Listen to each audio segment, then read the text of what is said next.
Héros, tous en collant. Collant! On a l'air des PD. Mais faites gare à vous, on sait se bagarrer.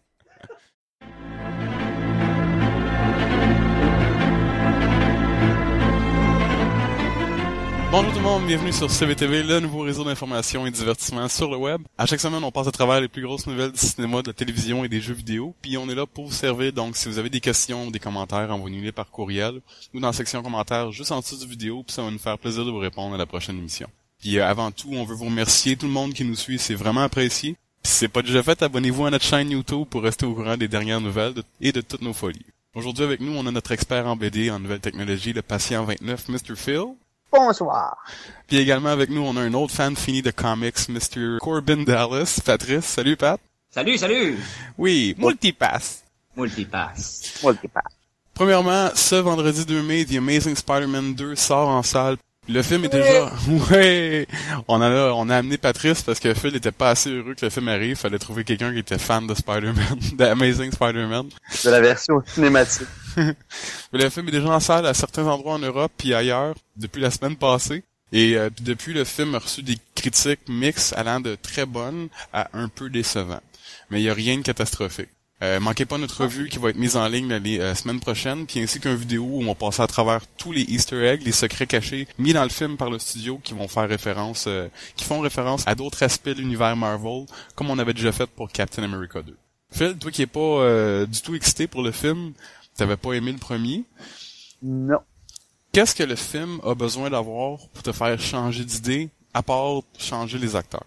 Ouais, changer les costumes, peut-être... L'histoire est pas... Je dis pas que l'histoire est mauvaise. Je trouve que les acteurs représentent pas bien les personnages. Puis j'aime pas ce que les... Je comprends qu'ils ont été obligés d'adapter les méchants pour pour que ça ait du sens à l'écran. Puis c'est pour ça qu'ils ont changé le costume d'Electro, des affaires la même. Mais je veux dire, il y aurait tellement d'autres méchants qui auraient pu prendre la place de changer ça que je sais pas, j'aime pas ce que ça a donné, puis on dirait que c'est comme juste trop de couleurs dans ta face en même temps, il essaie juste de montrer ses effets spéciaux, tu sais. Ouais, je suis d'accord, puis on disait tantôt hors ronde que tu t'aimais pas le costume du Rhino qui était comme mécanique, tu parlais aussi de Electro qui avait l'air fake dans le fond, mais maintenant que c'est établi puis qu'ils vont être dans le film, ok, mets ça de côté, qu'est-ce que le film a besoin d'avoir dedans pour que ça vienne te chercher puis que t'aimes ça? Il faudrait vraiment qu'il y ait quelque chose de merveilleux dans le film. Je peux pas concevoir qu'est-ce qu'il peut y avoir d'aussi bon dans le film qui ferait que j'aimerais ce film-là. Puis Pat, toi, t'es un fan, t'as aimé le premier film. Qu'est-ce que t'avais aimé du premier film, de cette série-là, d'Amazing Spider-Man? Parce que je compare automatiquement avec la série originale de Sam Raimi, c'est sûr et certain. J'ai trouvé que j'ai aimé ce qu'il nous a donné Sam Raimi. J'avais bien aimé ce qu'il a fait avec ses films. Mais il y a plein de détails qui viennent porter à confusion. Moi, je comprends pas pourquoi ces toiles d'araignée sortaient de sa peau. Les web shooters, ça a donné beaucoup plus... Personnellement, pour moi, ça a donné beaucoup de crédibilité au film. Tobey Maguire, je le détestais pas, mais le nouveau Peter Parker, je l'aime bien, mais je trouve qu'il n'y a pas besoin de parler pour nous faire comprendre comment ce qu'il pense. Il manque quelque chose que les autres, que Tobey Maguire avait. C'était un peu de stupidité, un peu d'innocence, un peu de drame dans sa vie pour être, dans le fond, pas inconscient, mais être insécure, pas être sûr de aucune décision qu'il prend. Puis c'est ça que Tobey Maguire il fait dans sa vie tous les jours, je pense, avec tous les rôles qu'il a pris. Mais non, j'ai bien hâte de voir le 2, qui va sortir en salle le 2 mai, ce vendredi. Puis on va passer maintenant aux choses sérieuses. Finalement, Warner Brothers puis DC ont montré un peu de confiance envers ses propriétés. Ils ont finalement annoncé que le film de Justice League, avant même que Batman vs Superman soit sorti, puis fort probablement qu'ils vont tourner les deux films back-à-back d'un seul coup. C'est Zack Snyder, le réalisateur de Man of Steel, qui va réaliser, un peu diriger l'univers cinématique de DC Comics, un peu à la Joss Whedon, chez Marvel. Mais à ce moment-là, tu sais qu'est-ce que ça veut dire? Ça veut dire que le film il y aura pas de film de Wonder Woman avant Justice League. Ça veut dire qu'on va voir probablement plus Wonder Woman dans Batman vs Superman. Oui, ça c'est une bonne théorie où le film de Justice League pourrait être centré vers Wonder Woman, mais dans les deux cas, il faudrait que un des deux films soit centré là-dessus. Mais là, l'annonce, elle vient dans le fond, c'est deux annonces. La première annonce, c'est, il va y avoir un film de Justice League, mais ça, on l'avait pas mal tout dessus, on est pas mal tout au courant. L'autre annonce, c'est que c'est Zack Snyder qui va le réaliser. Patrice, ton opinion sur le film qui amène Justice League, puis ensuite, dans le fond, que c'est Zack Snyder qui fait le film. Personnellement, moi, je suis d'accord. Visuellement, Zack Snyder, il est dur à battre. Je trouve que dans ce qu'il a été capable de faire visuellement, picture talking dans Man of Steel, c'était super intéressant. C'est pas nécessairement l'univers de Superman que je trouve le plus le fun. La question que je me pose, c'est que je trouve ça super intéressant, je trouve ça super le fun qu'il fasse Justice League, mais je me demande si Justice League va avoir besoin de son propre film avec tous les personnages qui sont en train de mettre dans Man of Steel 2. Les acteurs qui sont en train de mettre, tous les personnages qui sont en train de mettre dans Man of Steel 2, je commence à me demander si vraiment faire Justice League est quasiment nécessaire. Ah, mais je comprends ce que tu veux dire. Sauf qu'en même temps, moi, je suis d'accord que le plus gros film que tu peux faire pour attirer l'attention, beaucoup plus gros que Justice League, c'est Batman contre Superman. À mon opinion. Oui, mais souvent, s'ils mettent les 3 principales dans celle-là, ils n'auront pas le choix d'amener au moins 3 ou 4 nouveaux super-héros dans Justice League. Ils n'auront pas le choix. Tu peux pas remettre juste les 3 et en rajouter peut-être un de plus. Non, il va en avoir au moins besoin de 2 puis peut-être 3 de plus. Ben, peut-être qu'il va en avoir plus que ça encore, on ne sait pas. Déjà, avec cette nouvelle-là, on a eu aussi eu le droit à un ajout dans la distribution. Ray Fisher va jouer le rôle de Cyborg. Victor Stone. Phil, qu'est-ce que tu penses de l'ajout de Cyborg justement dans Batman vs Superman, sauf que garde à l'idée que ça sera probablement pas un rôle majeur puis qu'on va probablement juste voir Victor Stone.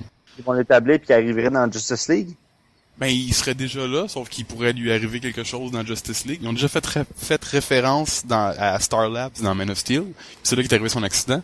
Donc, on pourrait simplement voir le personnage de Victor Stone. Oui, mais là, le problème, c'est que tu amènes beaucoup de personnages dans le film de Batman vs Superman. Ça veut dire qu'il faudrait pas qu'ils en mettent trop dans le même film avant de réaliser Justice League, parce qu'on dirait qu'il essaie de se rusher. Je sais pas pourquoi. Comme on avait dit l'autre fois, d'après moi, ce qu'ils font, c'est que justement, ils prennent du temps pour s'établir, puis là, ils se sont dit, OK, ben là, on s'établit. On va filmer Batman, Superman, puis ensuite, on va filmer Man of Steel, puis ça va être pratiquement une suite un à l'autre, dans le fond. Mm-hmm.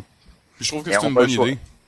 Patrice, ton opinion sur l'ajout de Cyborg à la distribution juste pour Batman vs Superman? Je suis tout à fait down. Honnêtement, moi, c'est un personnage que je trouve super intéressant. Le personnage de Victor Stone aussi, c'est le fun. C'est un petit peu un jock, un gars qui était un petit peu différent de ce que les comment je peux dire ça, que du personnage du jeune un petit peu ordinaire qui devient un super-héros. Il était déjà un petit peu vedette même avant qu'il arrive son accident ou peu importe dans quel contexte on décide de rentrer ses pouvoirs.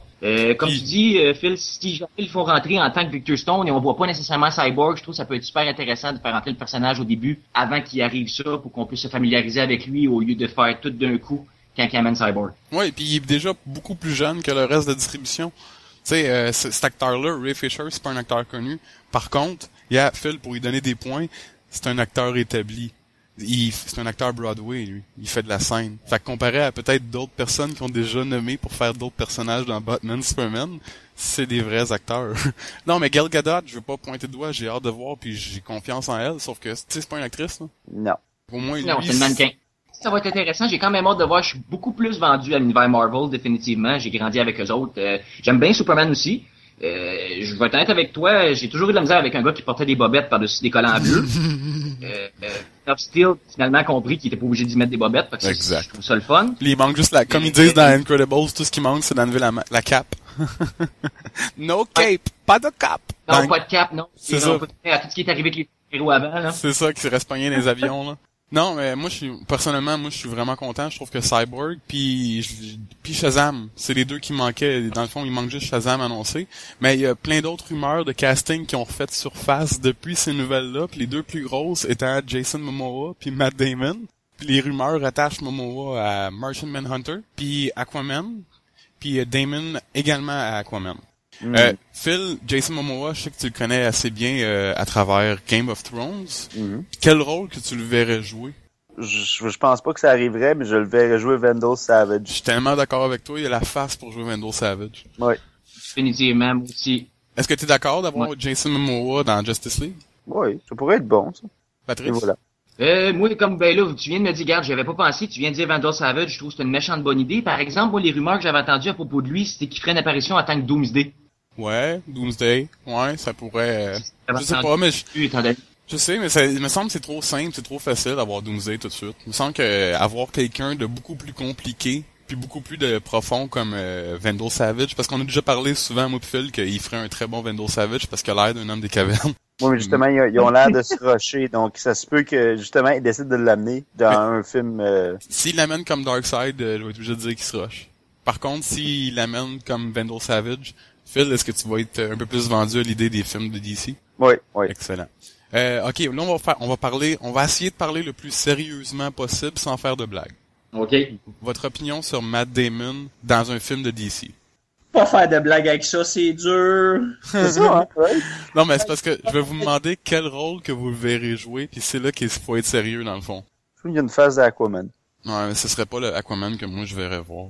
Que j'aimerais voir, moi. Moi, le Aquaman que j'aimerais voir, il serait plus shapé comme The Rock.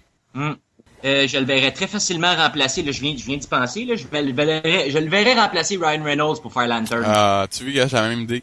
Parce qu'il y a beaucoup de monde qui se disent que si tu veux amener Green Lantern, oui, il faut que tu amènes Green Lantern, mais pas nécessairement Al Jordan. Al Jordan. Que tu amènes, par exemple, Jon Stewart. Sauf que il y a pas beaucoup de monde qui connaissent vraiment c'est qui. Tu sais, le peu de monde qui vont vraiment savoir c'est qui Green Lantern, il y a une grosse majorité de ça qui connaissent juste Al Jordan à cause des vieilles époques, tu sais. Puis Ouais, mais à à ce cause que moment-là, c'est si lui tu vas l'amener l'original. en tant que Guy Gardner, au lieu de l'amener en tant qu'Al Jordan, si t'amènes Matt Damon en tant Non, que si t'amènes un autre Green Lantern, faut que t'amènes Jon Stewart. Jon Stewart, ouais, je comprends. Mais si tu tu peux gardes le mettre même un jeu rôle, moi je le verrais pas comme Al Jordan, mais je le verrais comme un autre Green Lantern. C'est pour ça que je disais Guy Gardner. Oui, parce qu'il ferait un très bon jardinier, je suis d'accord avec toi. Ouais. Guy le jardinier. Matt Damon. Fait que là, Les boys, ça a pris du temps avant qu'on la sorte, cette niaiserie-là. ah, mais c'est parce il fallait finir le quote de sérieusement.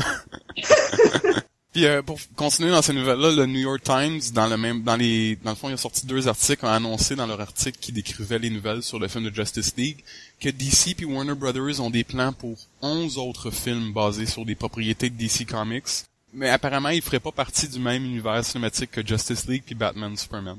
De ces 11 films-là, il y a 4 personnages qui ont été nommés. T'as Shazam, The Metal Man, 100 Bullets, 100 balles, puis Fable. Ils ont noté également que de ces films-là, Wonder Woman en faisait pas partie.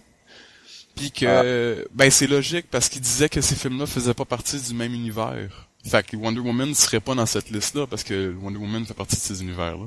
Pour rester dans l'univers de DC Comics, le film d'animation Son of Batman sort cette semaine en DVD puis en Blu-ray. Puis en ligne, on vous le conseille fortement. Après le succès de Flashpoint Paradox puis le tout récent Justice League War, DC Comics reprend l'arc populaire de 2006 écrit par Grant Morrison, que j'aime beaucoup. Tout ce qu'il a fait par rapport à Green Lantern. Ils ont fait tellement de bonnes affaires. Le gars, justement, ils veulent le consulter pour faire le prochain film de Green Lantern.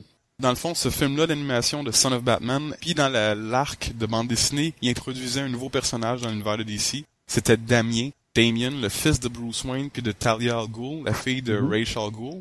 Puis notre revue va être mise en ligne cette semaine. J'ai trouvé assez hot, honnêtement. J'étais pas trop sûr au début, mais je trouvais que le trailer donnait pas un bon aperçu du film.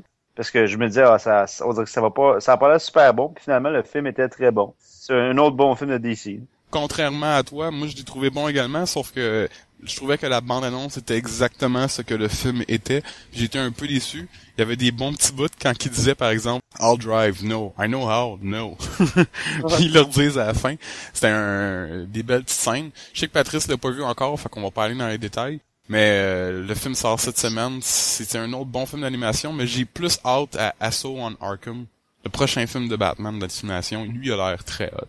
Oui, qui a l'air d'être basé sur le jeu Arkham City, dans le fond, ou même la série comique qu'ils auront fait pour le jeu Arkham City. C'est dans le même univers, donc le même Joker, puis... Non, ça va être très cool, les mêmes voix aussi également. Bon, on va rester dans le monde de l'animation de Batman. La série animée de Batman, actuellement, c'est sur la télévision, c'est Beware the Batman, une série faite en 3D qui jouait sur Cartoon Network. Est-ce que quelqu'un l'écoutait, cette série-là? J'ai écouté les 3 premiers épisodes. Je trouve ça quand même intéressant. J'ai un petit peu de difficulté avec ce genre de dessin-là, un petit peu trop bonbon. C'est pas venu me chercher. Je trouve ça intéressant. Je vais probablement la continuer à temps perdu à un moment donné quand je saurais pas quoi écouter. Mais pour l'instant, je trouve ça enfant. Mais à temps perdu, t'auras pas le choix parce qu'en octobre dernier, la chaîne avait retiré la série des ondes sans avertissement. Puis ça nous rappelait un peu la marde que les séries comme Young Justice puis la série de Green Lantern ont vécu avec une annulation pendant que les séries étaient super populaires. Ouais, ça a-tu fait chier, hein, Young Justice? Young Justice pétait ma coche, puis moi j'écoutais beaucoup Green Lantern, la série Green Lantern comme Star Wars. La 3D, c'était fait pour ça. C'était beau, c'était une bonne série. Les deux ils ont été annulés dans le high, dans le fond, c'était vraiment à chier. Mais là, Cartoon Network a annoncé que la série va revenir avec des nouveaux épisodes de Beware the Batman à la mi-juillet cet été. Mais le problème, c'est que ça va jouer les nuits du samedi à dimanche à 3h du matin. Fait que Oui. c'est un beau plan d'action, ça. Bon, on a de la misère à avoir des ratings, fait qu'on va le mettre dans le temps, parce que personne ne va l'écouter. Exact. Beware the Batman va faire... C'est fou au moment où ils sont couchés. Non, c'est ridicule, mais je pense qu'ils sont conscients que leur auditoire sont adultes et sont réveillés en plein milieu de la nuit de la fin de semaine. On a passé chez Marvel, on a passé 7 ans chez DC, puis avec des nouvelles de chez Disney, Thanos, qu'on voit à la fin de Avengers, qu'on va sûrement revoir aussi comme le gros méchant ultime dans Avengers 3. Apparemment, l'acteur qui va jouer son rôle a été choisi depuis un moment, puis ils veulent pas le dévoiler, c'est qui encore, mais on va le voir dans Guardians of the Galaxy, mon film de l'année qui va sortir le 13 août prochain. On va rester dans les nouvelles de Disney. Dimanche prochain, ça va être la journée mondiale de Star Wars. May the 4th be with you. Que le 4 mai soit avec vous. On s'attend à beaucoup de nouvelles puis des révélations sur l'épisode 7. Puis le futur de Star Wars qui est prévu pour le film. Dans le fond, l'épisode 7 est prévu pour la fin 2015. Puis même chez CBTV, on va avoir la charmante Miss J de chez Geek Québec pour venir nous parler de Star Wars la semaine prochaine. Patrice, t'es-tu un gros fan de Star Wars? Oui, un gros fan, mais... Mais t'as pas trop hâte de l'épisode 7, quoi? Non, moi, je suis pas né dans les bonnes années. Pour moi, j'aurais dû être né dans les années 60. Je fais pas confiance au nouveau. Moi, j'ai peur. Ça me fait vraiment peur. Je trouve ça intéressant. Je vais probablement les voir, c'est sûr et certain, parce que c'est Star Wars. Mais j'ai peur. J'ai vraiment peur. Ah, moi j'ai très hâte parce que je sais que c'est pas George Lucas qui est derrière le film. Il est là seulement comme consultant. Puis J.J. Abrams, il m'a pas déçu avec Star Trek. Puis les fans de Star Trek trouvaient que les nouveaux Star Trek étaient trop Star Wars. Fait que j'ai bien hâte de voir qu'est-ce qu'il va faire avec Star Wars maintenant qu'il est derrière Star Wars. Phil, t'as-tu hâte à Star Wars épisode 7? Oui pis non, dans le fond, c'est un peu la même chose. J'ai peur qu'il scrape. Moi aussi, j'avais aimé les anciens, mais qu'est-ce que tu veux, tu sais, c'est sûr que je vais aller le voir pareil, je vais lui donner une chance, mais je m'attends pas à grand chose. J'ai pas super hâte. Non? Bon, ben, chacun sa peine. Hein? Mm-hmm. Ouais, chacun sa pine. Chacun sa peine. Puis justement, du côté de chez LucasArts puis Disney, ils ont lancé que seuls les 6 films et la série animée Star Wars The Clone Wars font partie de l'histoire principale de Star Wars. En anglais, on appelle ça le canon. C'est comme l'univers principal où tout ce qui se déroule affecte en entier tout le reste de l'univers Star Wars. Un peu comme chez Marvel, Patrice, eux, ils ont des mondes parallèles. Il y a la Terre 616, là, Earth 616, qui est comme l'univers principal des comics chez Marvel. Puis chez DC, il y a le New 52. Puis tout le reste étant à part, dans le fond, c'est des Elseworlds où ça fait pas partie du même univers. Mais là, cette nouvelle-là est grosse en crise, parce que on sait que les fans finis de Star Wars, il y en a beaucoup, là. Fait que là, la seule chose qui existe, c'est les 6 films puis la série animée de Clone Wars qui font partie du timeline, dans le fond, si tu veux. Fait que là, tous les livres, puis il y en a en tas, là, les épisodes 7, 8, 9, 10, 11, 12, les séries, les bandes dessinées, les jeux, tout ce qui se disait, dans le fond, que c'était passé dans le même univers, tu sais, même genre 2000 ans avant les événements de l'épisode 1, ou quelque chose de genre, là, ils font pas partie du même univers dorénavant. Puis qu'à partir de maintenant, tous les jeux, les bandes dessinées, les séries télé, absolument tout ce qui va être relié à Star Wars dans le futur, feront partie du nouvel univers, de ce nouvel univers collectif de Star Wars, en fait. Mais là, ils peuvent pas juste faire comme si l'autre avait pas existé, finalement. Non, ils vont tout dire que tout ce qui est pas dans les 6 films, ou dans 7, 8, 9, les films 7, 8, 9 qui s'en viennent, puis dans la série animée de Clone Wars de Star Wars, c'est des Elseworlds, ils font pas partie de l'univers original, c'est les autres univers. On prend, c'est comme dans Marvel, dans le fond, on parlait du Earth 616, la Terre 616. C'est l'univers que tous les événements principaux, que le Spider-Man principal est, que les X-Men principaux sont. Mais il y a aussi une autre version de Spider-Man qui existe dans les bandes dessinées. Miles Morales.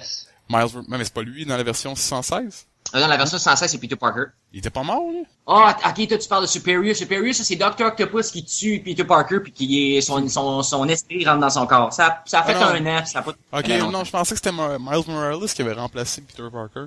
Ou c'était un autre univers, simplement. As-tu vu, gars, c'est exactement ça. Ça devient immensément mêlant parce que Marvel sont les pros de ça, d'inventer des nouveaux univers à chaque fois. Mais je voulais parler de ça parce qu'il y a une grosse rumeur qui se promène, en fait. Je voulais pas lui donner trop de valeur, mais, hey, t'imagines-tu si ça arrive? Disney, qui est justement propriétaire d'absolument tout, sauf DC, aurait peut-être en tête de bouger le film de Star Wars épisode 7, puis le repousser un peu plus tard, parce qu'en ce moment, il est seté pour la fin 2015. Puis il le repousserait à la place d'un autre de ses films. Phil, quel autre film qu'ils ont qui est un petit peu plus tard que fin 2015? Ils seraient prêts à le remplacer Captain America 3 par Star Wars épisode 7. Juste parce qu'ils veulent le devancer? Non, ils veulent repousser Star Wars épisode 7. Non, juste parce qu'ils veulent, ouais, mais c'est parce qu'ils veulent devancer Captain America 3. Ben, dans le fond, c'est surtout parce qu'ils veulent non, mais, entre toi pis moi, lequel, ok, on s'entend que Batman contre Superman va gagner au box-office contre Captain America 3. Tout le monde est d'accord? Oui, bon, définitivement. Définitivement. C'est un point, mais ouais. Ça a du sens. Par contre. Captain America va être populaire. Ouais, il va être populaire, mais ce sera jamais Batman contre Superman. Exactement, c'est les deux gros noms d'ici, c'est sûr que ça va attirer du monde. Par contre, est-ce que Même ceux qui Disney, sont pas d'accord, ils vont aller le voir pareil. est-ce que Disney perdrait moins d'argent s'ils feront Batman contre Superman contre Star Wars épisode 7? Ouais, là, je comprends ce que tu veux dire. Est-ce qu'ils perdraient moins d'argent? Moi, ça serait immense, ça serait beaucoup plus gros que Je contre sais pas s'ils veulent faire ça parce qu'ils veulent relancer la franchise. Ils font 3 nouveaux films. Ils vont-tu vraiment vouloir comme risquer de pas être sur un bon début? Bon point, c'est vrai, t'as raison. Je pense que ça leur ferait mal plus qu'autre chose parce qu'ils veulent repartir la franchise. T'as absolument raison. Je suis d'accord avec toi que ça leur ferait beaucoup plus mal qu'autre chose. Je pense qu'on va prendre cette rumeur-là puis qu'on va la prendre pour ce qu'elle est vraiment. Une merde. Puis on est rendu à achète ou brûle. À chaque semaine, on passe rapidement à travers quelques nouvelles puis on donne notre opinion, savoir si on achète ou si on brûle la nouvelle. Puis on commence par un remake de Flash Gordon serait en route. Flash!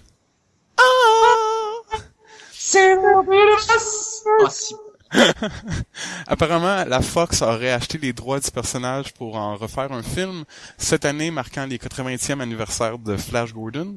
Pat, est-ce que t'achètes ou tu brûles la nouvelle? Moi, je vais être honnête avec vous autres, Flash, je brûle. Ah ouais? Flash Gordon, j'ai jamais vraiment trippé dessus. On peut rire de la série originale, c'est sûr et certain, mais ils ont essayé d'une couple d'années de faire une série avec un acteur qui jouait dans Smallville. Ça avait été assez fantastique. Phil, est-ce que t'achètes ou tu brûles? Ah non, je brûle ça moi aussi. Justement, j'avais regardé, je pense, le pilote de l'émission, puis c'était juste ridicule, ça n'a aucun sens.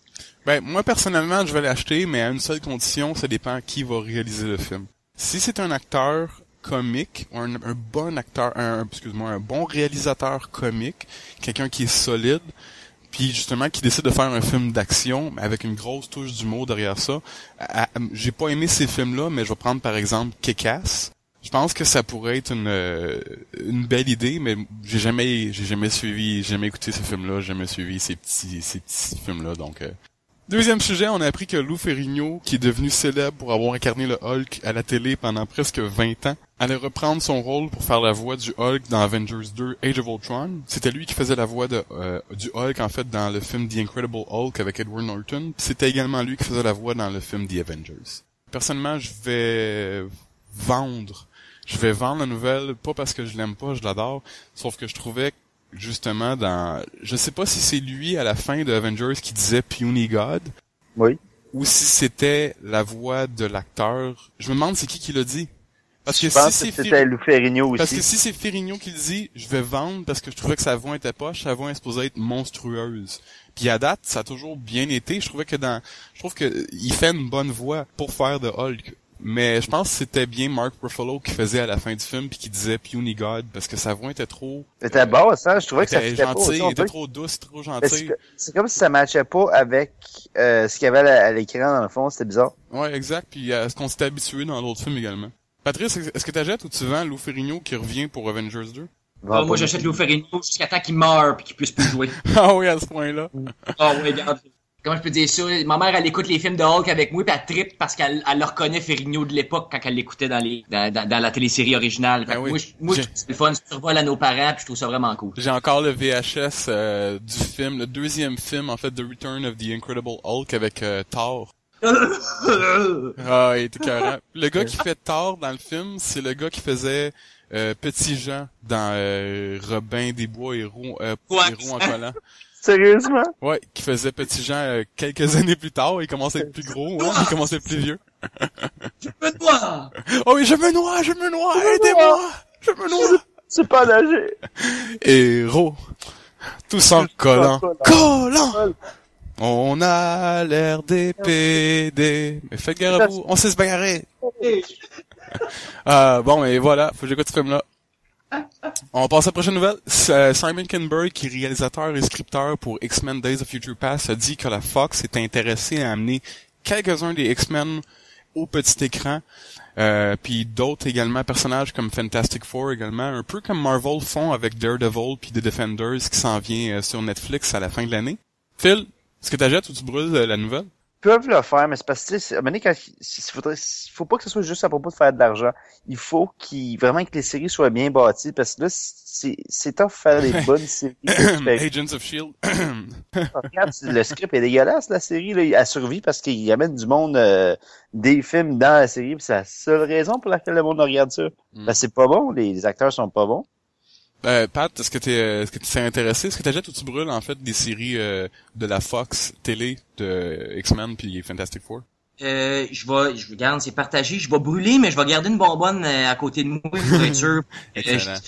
Je sais qu'on pourrait éteindre. Ce qui me peur là-dedans, c'est que j'ai peur un petit peu comme que Phil dit, que ça soit un peu comme dans S.H.I.E.L.D. L'histoire de S.H.I.E.L.D. est intéressante, mais on dirait que ce qui nous fait garder, c'est le fait qu'on va peut-être voir Iron Man, c'est le fait qu'on va peut-être voir Nick Fury encore. J'ai peur que la série d'X-Men, ça soit des petits X-Men qu'on connaît pas, qui sont tout nouveaux à l'école, puis qu'on fasse juste entendre parler de Wolverine. Ou qu'on fasse... Tu viens de mettre le doigt dessus, je pense. Je pense qu'ils vont faire une série pour jeunes, puis ça va être l'école des X-Men. Commence avec Dahlia, avec leur power, puis sauf que l'affaire, c'est que... Puis ils tombent en amour entre eux autres, puis ça se tombe. Puis la série est à CW, puis ils ont pas de chandail. Ah, et voilà. On vient de mettre la série sur pied. Bravo. Là, tu viens de détruire l'histoire de toutes les émissions de téléséries. Ah, Days of Future marde. Qu'est-ce qui pourrait faire pire que ça? Qui brille au soleil. Ouais, les vampires de Twilight. Wow. Écoute, X-Men, c'est quand même une meilleure histoire d'amour que Twilight. Ouais, non, définitivement, c'est un univers que j'aime tellement, j'ai comme pas le goût qu'il brise en faisant ça. C'est ça qui me fait peur. Moi, je vais acheter tant qu'il touche pas à Deadpool. Parce que Deadpool doit rester au cinéma, puis ça doit rester il faut pas qu'il touche à Deadpool. Faut pas qu'il amène Deadpool à la télévision. Mais même au cinéma, je pense qu'ils vont avoir de la misère à faire Deadpool, honnêtement. Ils vont avoir de la misère, mais s'ils réussissent à l'avoir, puis ils vont l'avoir, ça va être super bon. Ils vont avoir de la misère Deadpool parce qu'ils vont avoir plein de restrictions. Mm-hmm. Ben, s'ils font un film moi je dis qu'il faut qu'on fasse un film de Deadpool, pas cher, 18 ans et plus. Oh, ça serait écœurant. Ouais, puis il va passer à travers la barrière il va parler avec l'auditoire, comme il fait dans les bandes dessinées, comme Spider-Man il fait dans le fond, il va parler au monde, puis il va être au courant qu'il est dans un film, il va être au courant que c'est un personnage de bande dessinée. Puis il va tuer du monde, puis ça va être un film hilarant puis violent. C'est ça le problème, c'est que ça peut pas être dans l'univers de Marvel. Ouais, ça pourrait être Marvel Knight. Puis on parlait des séries que Marvel allait amener au petit écran sur Netflix, dont Daredevil, Iron Fist puis Luke Cage, que moi j'ai vraiment hâte de voir. Marvel... Justement, c'est aussi, il faut que ça soit bien fait. Exact, mais Marvel a annoncé qu'ils vont exister dans le même univers que les films de Marvel. Pat, est-ce que t'achètes ou tu brûles la nouvelle? Non, moi je l'achète. Je trouve ça super intéressant. Ça, c'est Heroes for Hire, avec Iron Fist. Puis The Defenders à la fin, ouais. Non, moi je pense que ça peut être vraiment le fun, mais à un certain niveau, je pense même celui de Luke Cage, ça peut être drôle par certains moments. Moi, en tout cas, moi j'achète, c'est définitif. Moi, je vais acheter également qui font partie du même univers. Je vais l'acheter, mais par contre, je vais garder une allumette pas loin parce que je vais pouvoir brûler à tout moment à cause de Agents of S.H.I.E.L.D. Ouais, c'est la seule raison pourquoi je vais prêt à être brûlé. Juste au cas, mais j'achète parce que Daredevil, Iron Fist, c'est un de mes personnages favoris. Fait que j'ai juste hâte de voir cette série-là. Phil, est-ce que t'achètes ou tu brûles le fait qu'ils font partie du même univers? Je vais acheter, mais effectivement, moi aussi, je pense que je vais me garder une allumette pas loin. Pour être sûr. Fait que j'ai un petit peu de gasoline. Et à chaque semaine, on discute violemment sur un sujet. Puis cette semaine, avec l'arrivée de Amazing Spider-Man 2, je sais qu'il y en a beaucoup de gens qui, dans le fond, qui aiment beaucoup la nouvelle version de Spider-Man, comme Patrice. Il y a encore beaucoup de monde qui préfère encore les Spider-Man de Sam Raimi avec Tobey Maguire, comme Phil.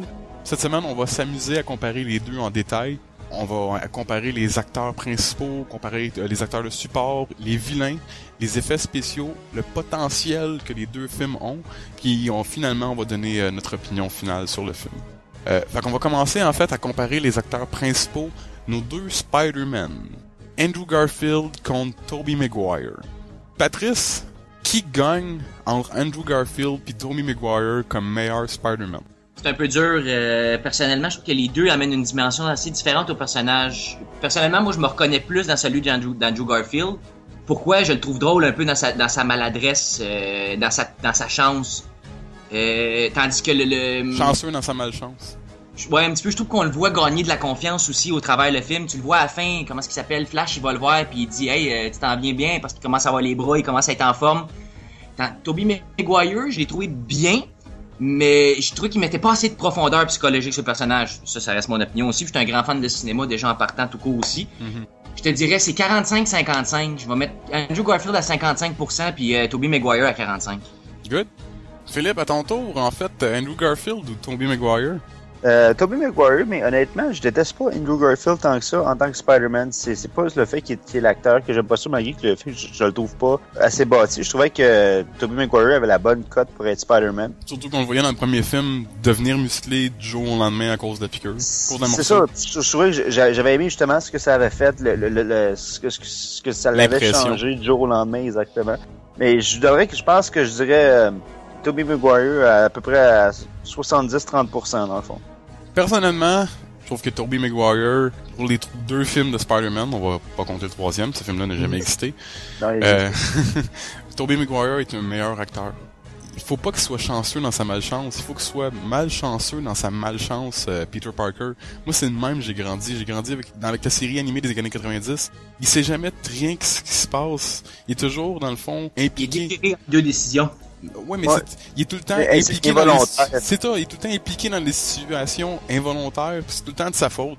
Puis tu sais, il est tout le temps dans la merde, puis il sait jamais qu'est-ce qu'il faut qu'il fasse. C'est surtout toujours ça que j'ai aimé de Spider-Man. Je trouvais que Tobey Maguire, en tant qu'être humain, a l'air d'une personne qui a aucune idée de qu'est-ce qu'il fait dans la vie. Fait que je trouvais qu'il jouait bien ce rôle-là. On va suivre vos acteurs de support. La première qu'on va passer, c'est la tante May. On avait Sally Field dans les nouveaux films Amazing Spider-Man et dans le prochain film d'Amazing Spider-Man également qui fait Tante May, qui est un peu plus jeune que Rosemary Harris, qui était Tante May dans les films de Sam Raimi. Phil, on va commencer par toi. Est-ce que t'aimais plus Tante May des vieux Spider-Man ou des nouveaux Spider-Man? Je trouvais que la nouvelle avait l'air comme trop jeune comparément à l'autre, à Rosemary Harris. Elle est beaucoup plus jeune. Ben c'est ça, puis je trouvais que j'avais trop jeune pour être comme sa tante May, mais honnêtement, je pense que Rosemary Harris, ça me tape plus ses nerfs. Finalement, je pense que j'irais avec la nouvelle. Ouais, moi personnellement, je vais y aller avec Rosemary Harris parce que à cause du premier Spider-Man, pendant qu'il est en train de prier, puis Goblin y arrive, puis il dit Finish it! Finish it! Puis à force de finir sa prière, puis elle capote, elle se demande qu'est-ce qui se passe, man. Le gars il vient juste de rentrer par sa fenêtre, tout te faire exploser, puis il est en train de te dire, puis te crier finis ta prière, puis sa peur qu'elle avait, puis d'oser. Je trouvais que oui, elle me tapait ses nerfs un peu parce que c'est une vieille folle, mais c'était une bonne vieille folle. Je vais donner ça à Rosemary Harris. Tu peux pas donner de la crédibilité à cause du rôle de Willem Dafoe, là, Non, mais je veux dire, c'est vrai que n'importe qui aurait vraiment eu la chienne dans ce moment-là, mais je trouvais que je préfère une tante May plus âgée, puis je trouvais que cette actrice-là fitait parfaitement avec ce que je voyais, avec ce que je prévisualisais de tante May. Pat, est-ce que tu préfères Sally Field ou Rosemary Harris? J'adore les deux. Oh, ça va être plus difficile pour toi? J'adore les deux parce que je trouve l'univers de Sam Raimi est très familial. Je le trouve assez familial. C'est un film qui est plus... je trouve ça moins sombre que celui de Mark Webb. Fait que la tante May est bonbon, elle a l'air grand-maman, t'as le goût de la prendre dans tes bras, tu sais qu'elle va te réconforter. Pis que s'il se passe quelque chose à elle, même, ton monde est fini, là. T'as des sentiments pour elle, tu sais, tu veux pas qu'il arrive à rien à elle, là. Mais Sally Field, par exemple, le côté psychologique de compréhension qu'elle parle avec Peter, comment est-ce qu'elle essaie d'être proche avec, comment est-ce qu'elle voit que lui veut pas y parler parce qu'il y a plein de secrets puis il cache plein de choses. La façon qu'elle est comme dans sa dépression, je trouve que par rapport à l'univers de Mark Webb, Sally Field, je la trouve parfaite, mais Madame Harris, dans l'univers de Raimi, je la trouve parfaite aussi. Je peux pas les comparer parce que c'est deux univers que je trouve différents. Ok, exactement. Je dirais Sally Field juste par rapport à son expérience dans le cinéma puis le fait que c'était la sœur volante, là. Écoute, elle a déjà un point commun avec, elle se promène dans les gratte-ciels avec, elle sait comment faire. Excellent. Non, je préfère Sally Field, mais de peu. Man, je viens d'avoir une image de la sœur volante qui se promenait en Spider-Man de toile en toile. Bravo. Tu viens de tout réunir tout ce qui existe. Prochain personnage, sa blonde, dans le fond, dans le film, on peut pas comparer les deux Mary Jane Watson parce qu'on l'a pas vu encore. La prochaine Mary Jane Watson de la série Amazing Spider-Man va être seulement dans le 3e film. Fait qu'on va comparer Gwen Stacy, Emma Stone, puis Mary Jane Watson, Kirsten Dunst. C'est pas fair. Qui a l'air d'être un nom inventé. Pourquoi c'est pas fair? Ok, on va commencer par toi, Phil. Qui gagne? C'est Emma Stone. Kirsten Dunst, c'est une conne, là. Je l'aime pas, je veux qu'elle crève. Je m'en fous. Non, je m'en fous si tu me coupes après ça. Il faut juste que je le dise. Cette fille-là, c'est une conne. Je la déteste comme actrice. Je sais pas pourquoi. Il y a pas un moment dans un film où c'est qui me l'a fait le détester plus, et c'est tout ce qu'elle fait, je la déteste. Tu sais, le monde que tu détestes, tu sais pas pourquoi, là. Elle, c'est une des personnes de même. Oui, depuis que je l'ai vu dans Spider-Man, j'aime plus Jumanji. C'est pas drôle, là. C'est ça. T'en faut beaucoup scraper Jumanji, là.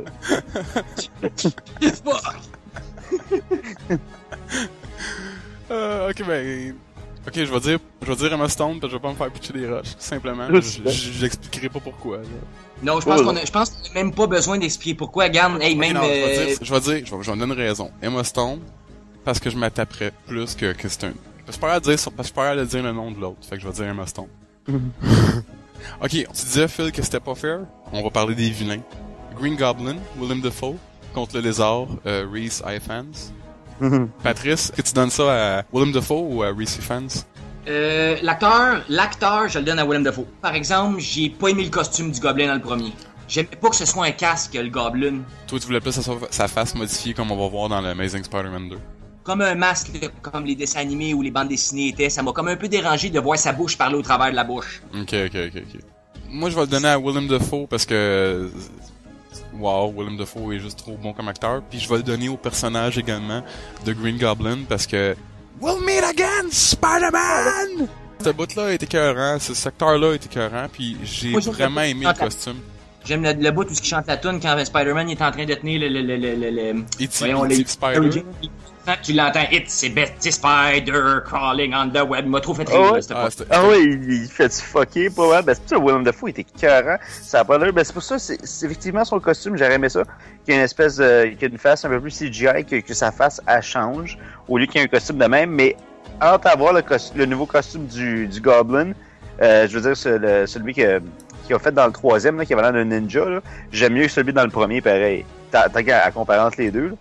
Le nouveau, je suis pas trop sûr de ce qu'il va avoir là, par exemple. Moi, je trouvais que c'était bien le costume avec le casque. Il fallait vraiment un excellent acteur pour pouvoir le voir jouer à travers un casque. Pour pouvoir sentir ses émotions qu'il était en train de jouer à travers un casque. Je crois que ça avait crissement d'allure. On va passer aux effets spéciaux maintenant. Puis je vais commencer moi-même. Je vais le donner à Amazing Spider-Man.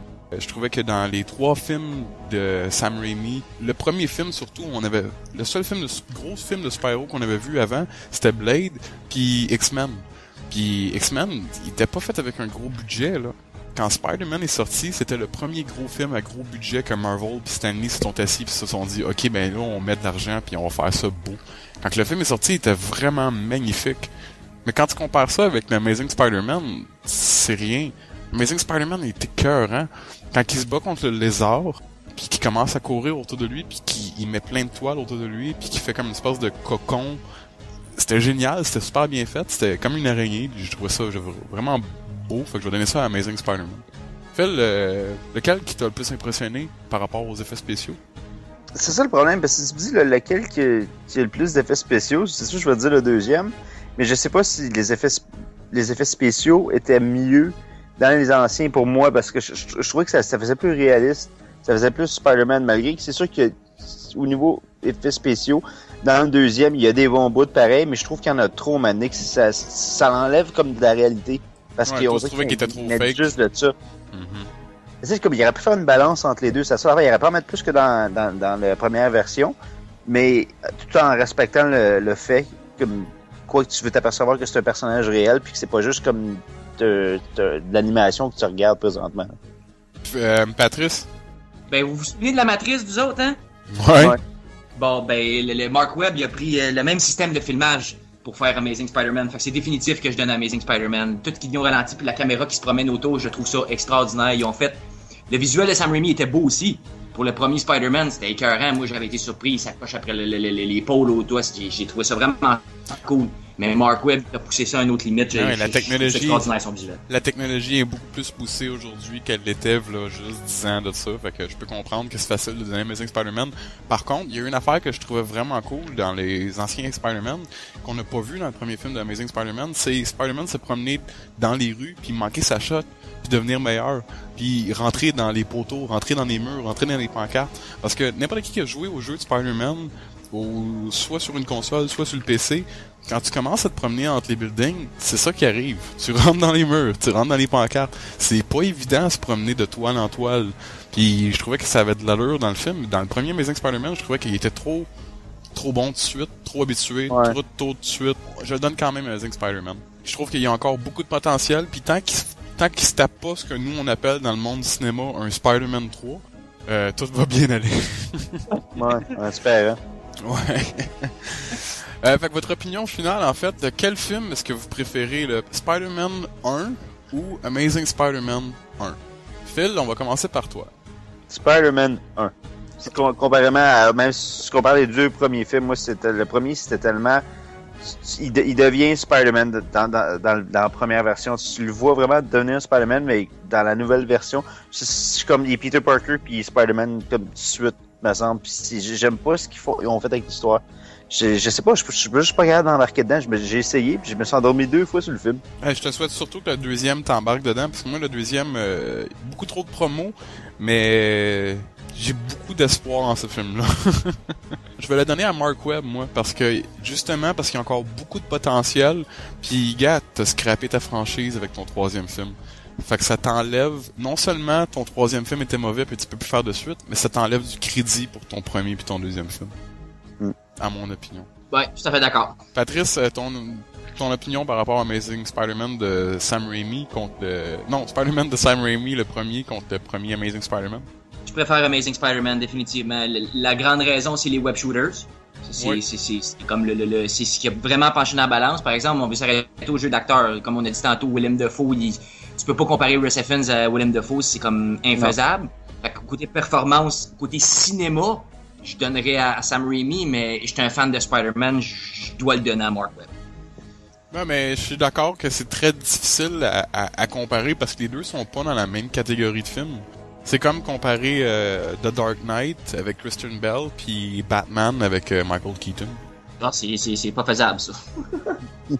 Mais c'est tout pour nous, en fait. On aimerait savoir, vous, dans le fond, quel film de Spider-Man vous avez préféré. Puis si vous allez voir Amazing Spider-Man 2, laissez-nous savoir dans la section commentaires ce que vous pensez, juste en bas du vidéo. Puis n'oubliez pas de cliquer sur s'abonner sur notre chaîne YouTube, ça l'aide énormément. Merci beaucoup, Patrice, d'avoir été là. Hey, fait plaisir. Puis Phil, comme toujours, un gros merci également. Ouais, pas de problème. Puis hey, merci tout le monde énormément de nous suivre, c'est vraiment apprécié. Ciao tout le monde!